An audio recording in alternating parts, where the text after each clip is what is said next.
Bəzi sosial şəbəkələrdə məqalələr gördük və o məqalələrdə ürək, həmçinin aşk sözü vardır.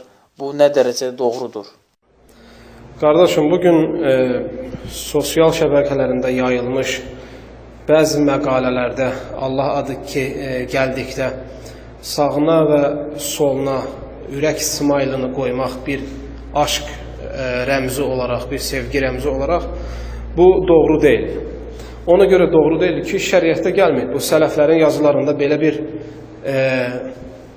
rəmz işlətmək, belə bir simbol işlətmək gəlməyib.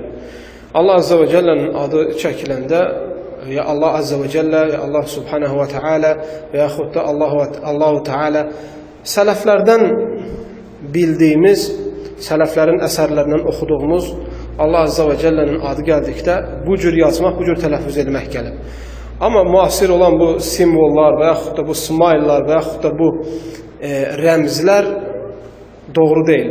Əslində qardaşım, bu ürək rəmzinin, belə deyək də, bu sevgiyi, aşkı ifadə edən bu ürək rəmzinin tarixdə çox çirkin bir hekayəsi var, çox çirkin bir hadisəsi var. Və mən qardaşlara tövsiyə elərdim ki, bunu öyrənsinlər. Çünki hətta elə bir çirkin tarixi var ki bunun, elə bir çirkin hekayəsi var ki, insan dilə gətirməyə bu cür utanır.